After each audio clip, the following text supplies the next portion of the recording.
Bonjour à tous, aujourd'hui nous nous retrouvons donc, si je ne me trompe pas, pour vous c'est la page 50 du cours, donc la théorie sur la distance entre le point et la droite.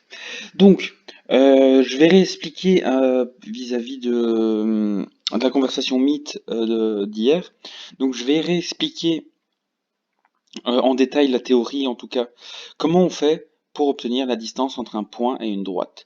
Donc hier, on a dû constater que la distance entre un point et une droite, eh bien pour faire, nous devons tracer la perpendiculaire de la droite qui passe par le point P, ce qui nous permet de trouver le point Q, et ensuite trouver la distance entre le point P et le point Q. Donc toute une série d'étapes que nous avons inscrit hier dans le cours, je vous avais demandé sur Meet. Et donc cette fois-ci, je vais vous montrer un exemple détaillé étape par étape. Donc la première étape va être de trouver la perpendiculaire de la droite. Donc je remonte à chaque fois le dessin. Donc première étape, c'est de trouver la perpendiculaire.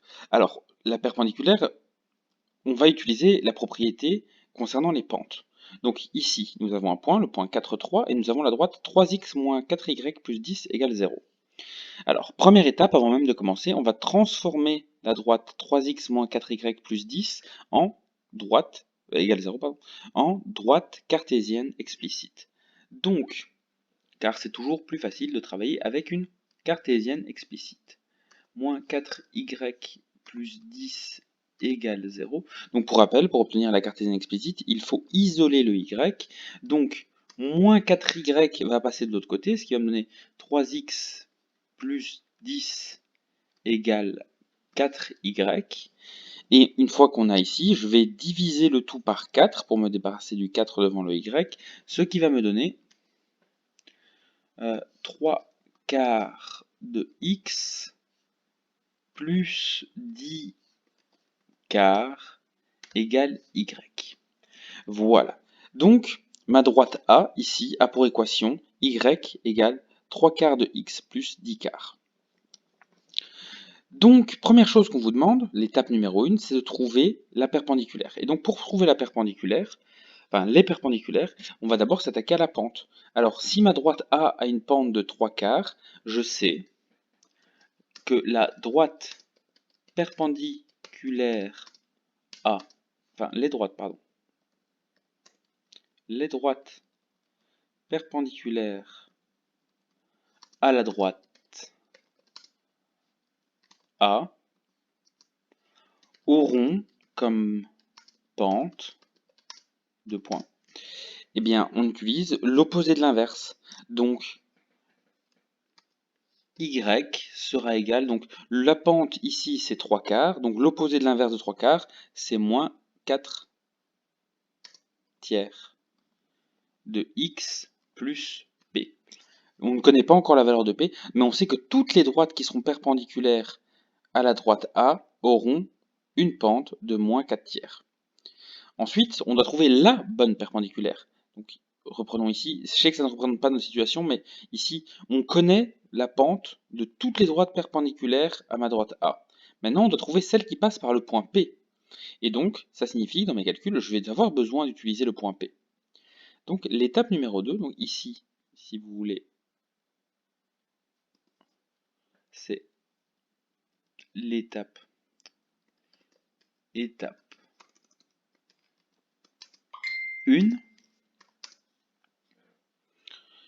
Et l'étape 1 va simplement consister à trouver les perpendiculaires que je vais encadrer ici.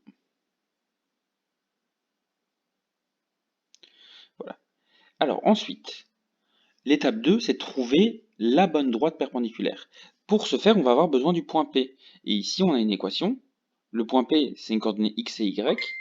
Donc, nous allons remplacer x et y par le point 4 et 3, ce qui va nous donner 3 est égal à moins 4 tiers fois x c'est 4 plus p. Et donc nous allons résoudre ce calcul afin de trouver l'ordonnée à l'origine de ma droite perpendiculaire, et donc de trouver l'équation exacte de la droite qui sera perpendiculaire à A. Alors, donc 3 est égal, alors, moins 4 tiers fois 4. Alors, comment on multiplie un nombre avec une fraction? Ben, ça, c'est assez simple. En fait, on multiplie le nombre avec le numérateur, ce qui va nous donner moins 16 tiers plus P. Il ne nous reste plus qu'à isoler le P. Pour ce faire, 3 plus 16 tiers égale P. Alors 3 plus 16 tiers, mais 3 on peut le mettre sous forme de tiers, donc ça fera 9 tiers, et donc 9 tiers plus 16 tiers, ça fera 25 tiers. Sinon vous le faites à la calculatrice, dans le pire des cas, mais je vais quand même l'écrire en entier. Donc 3, ça peut s'écrire comme étant 9 tiers, et donc 9 tiers plus 16 tiers, c'est égal à 25 tiers, ce qui sera donc égal à la valeur de P. Donc ma droite ici, maintenant je peux remplacer le P par 25 tiers. Donc hop, je prends la droite qui est ici. Hop, enfin, les droites qui sont ici. Je remplace P par 25 tiers.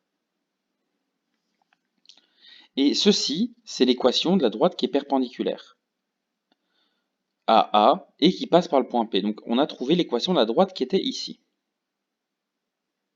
Ça, c'est l'étape 2. L'étape 3 va faire nécessiter ce qu'on a vu au dernier cours. Maintenant, j'ai besoin de trouver la coordonnée du point Q. Et donc, la coordonnée du point Q, c'est l'intersection entre ma nouvelle droite et la droite de base. Donc, je vais devoir trouver l'intersection entre A et la perpendiculaire de A. Donc, on va utiliser le système de deux équations et on va les connecter, entre guillemets. Donc, je prends ma droite ici. Pour plus de simplicité, je vais utiliser sa forme déjà transformée, évidemment. Hop, copier.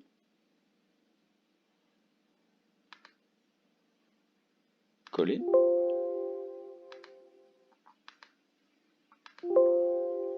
Ah.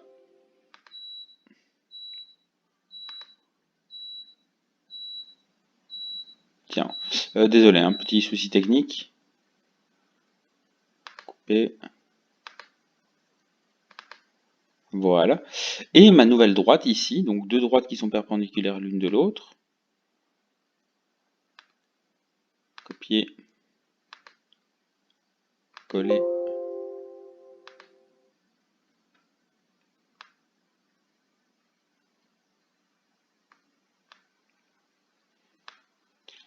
Hop, petit souci technique. Copier.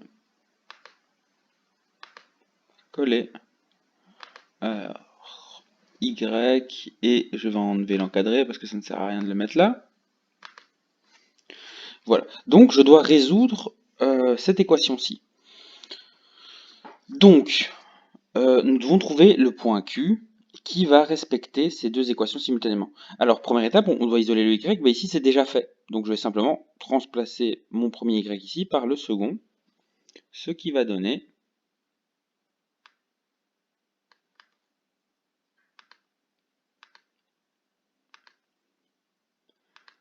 alors ici, c'est la même chose, ça n'a pas pris les accolades, je recommence.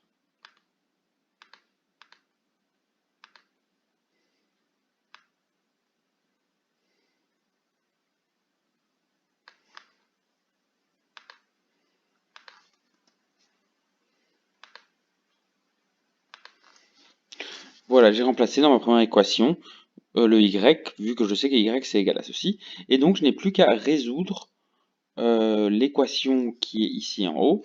Donc tous les éléments avec des X, je vais les mettre du même côté, tous les éléments sans X, je vais les mettre de l'autre côté.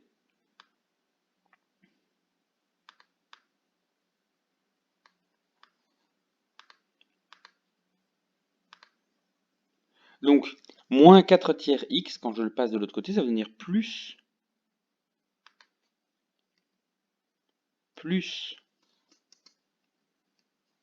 4 tiers X, ce qui me permet de le supprimer du côté droit. Et ensuite, le 10 quarts, quand je le passerai de l'autre côté, il va devenir moins 10 quarts.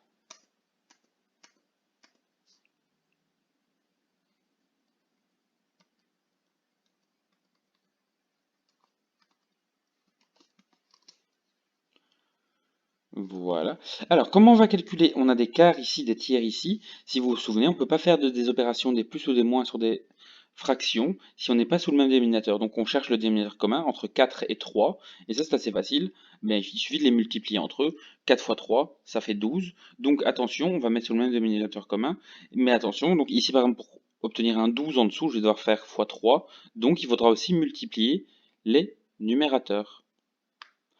Il est fort probable que vous n'ayez pas assez de place sur votre cours, donc n'hésitez pas à faire au verso. C'est pour ça que les versos de mes feuilles sont toujours blancs, c'est pour pouvoir vous laisser de l'espace pour travailler.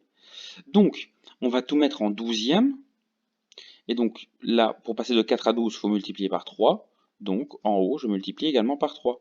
Pour passer de 3 ici à 12, il faut multiplier par 4, et donc en haut, je vais également multiplier par 4, et ainsi de suite. Donc ici, je vais multiplier par 4, ce qui va me donner 100. Et ici, je vais multiplier par 3 pour obtenir 12, ce qui va me donner 30. Je peux donc faire mon calcul. Hop. Oups. Ce n'est pas la bonne partie. Hop. Donc, 9 douzièmes de x plus 16 douzièmes de x, mais quand je les additionne, ça va donner 25 douzièmes de x. Hop. Donc, 9 plus 16, 25. 25 douzièmes de x. Et sur la partie ici, ça me donnera mon 100 douzièmes moins 30, ça me donne 70 douzièmes. Alors attention, je dois placer le 25 douzième de l'autre côté quand il va passer de l'autre côté. Donc en fait, le 25 va venir au dénominateur et le 12 va venir au numérateur.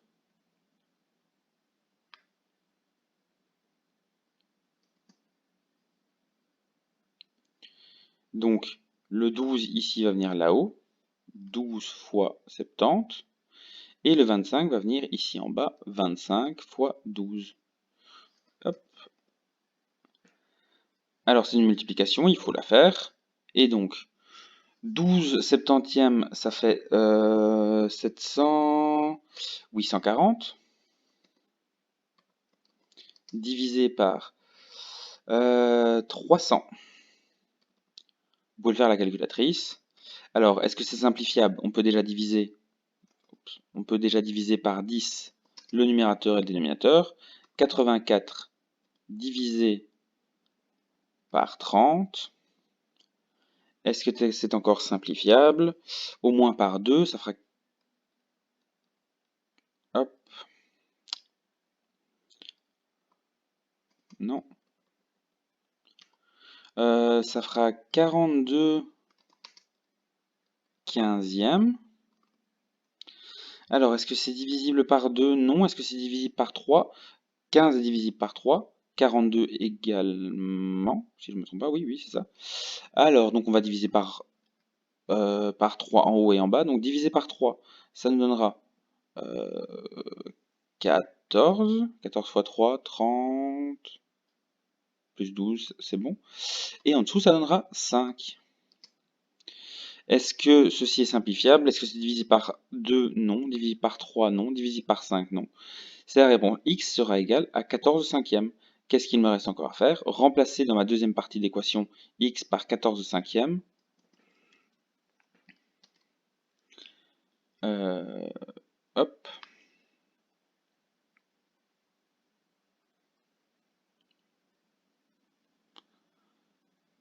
Plus besoin de toutes ces simplifications-là. Au pire, vous le faites à la calculatrice, quand c'est purement du calcul comme ça.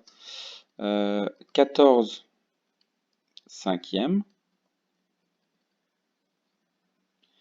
Et donc, si x vaut 14 cinquièmes, ici, je remplace par 14 cinquièmes. Alors la règle, quand on multiplie deux fractions l'une à l'autre, la rappelle, les numérateurs se multiplient ensemble, les dénominateurs se multiplient ensemble. Je constate que j'ai oublié les crochets. Il n'y a pas de petit carré blanc en dessous, hein. C'est un échec de ma part, quoique.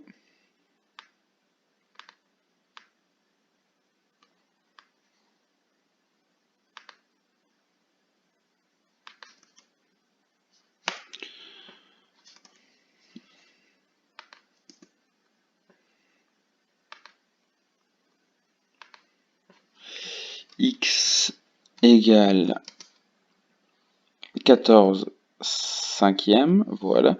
Et donc ici on doit calculer, donc 4 fois 14, attention il y a un moins devant, hein. Donc ça on garde le moins.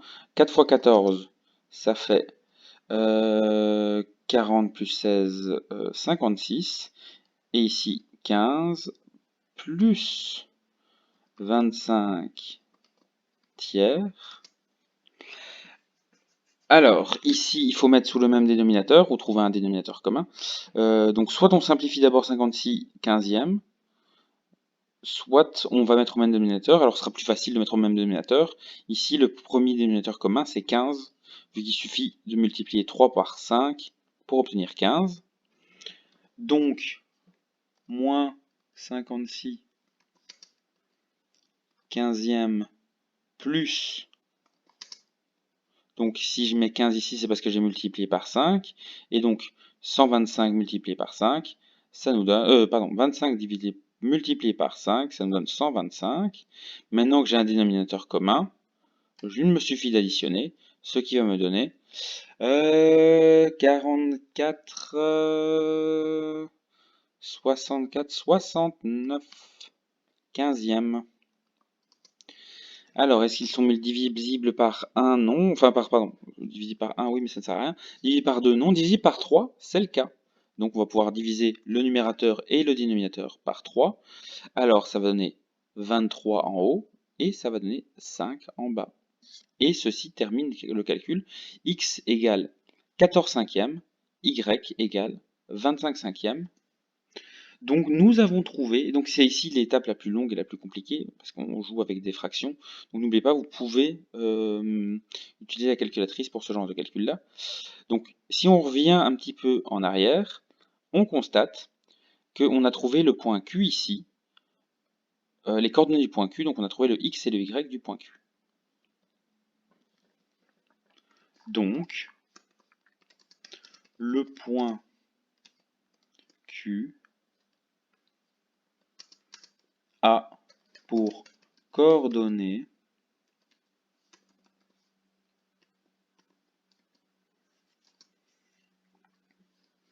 hop, donc son X c'est 14 cinquièmes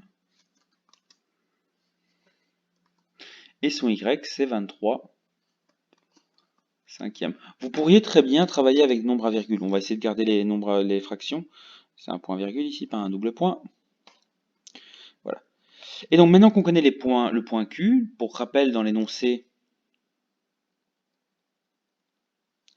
nous avions également le point P qui est 4 tiers. Je dis des bêtises. Qui est 4,3 vu que c'est des coordonnées.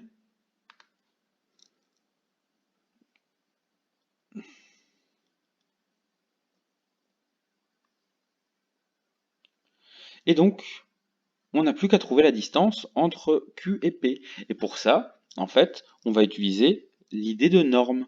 Donc en fait, on va créer le vecteur PQ.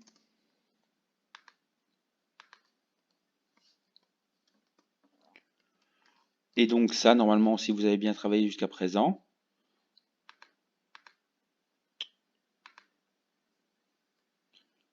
hop, ici, ce sera mieux. Alors, ça fera 14 cinquième moins 4. Et ici, ça donnera 23 cinquième moins 3. Arrivée moins départ. Allez, tant qu'on y est, je fais le calcul en immédiat. Il faut mettre sur le même dénominateur, ce qui va donner 14 cinquième moins, il faut mettre en cinquième, donc moins 20 cinquième. Si on fait apparaître 5 en bas, ça veut dire qu'on a multiplié par 5, et donc en haut on multiplie par 5, 25e. Et ici, 23 cinquième, moins, si on va mettre en cinquième, on va multiplier, donc moins 15 cinquième. Ce qui nous donnera comme réponse finale, enfin finale, de cette étape en tout cas, moins 6 cinquième, et ici, 8 cinquième. Et ça, c'est le vecteur qui relie P et Q. Et donc, si je veux la distance entre P et Q, en fait, il me faut la norme de ce vecteur. Et donc, on applique, hop, le point de théorie. Et donc, le point de théorie, la norme, c'est la racine carrée de la première composante au carré plus la seconde composante au carré. Donc, moins 6 exposant 5, divisé par 5, le tout au carré,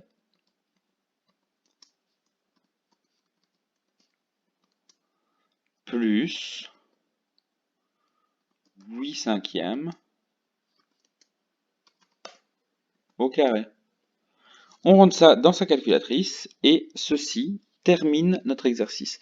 Donc je vais vous laisser finir cette partie-là, quoique est-ce que je pourrais pas le faire de tête? Ça fera 36 25e plus 64, ouais, 36 plus 64, non, non, 36, 64, ben, ça fait 100. Donc ça fait en fait 125, ah ben oui, oui, c'est faisable de tête, j'ai fait exprès d'en faire un pas trop compliqué. C'est égal à la racine carrée. On peut tout faire sans calculatrice, si c'est pas beau ça. Hop, la racine carrée de 100 sur 25, ce qui va nous donner 10 cinquièmes, et 10 cinquièmes, c'est 2. Donc la distance entre ce point et cette droite sera de 2. Voilà, donc pour la première partie, je sais que cette vidéo est un petit peu longue, mais comme vous pouvez constater, la matière est un petit peu costaud. Ah, oups. La dernière partie par calcul, si vous ne l'avez pas fait là, c'est pas grave. Mais cette dernière partie de calcul ici, normalement, on la calcule ici. Après, on peut maintenant calculer PQ.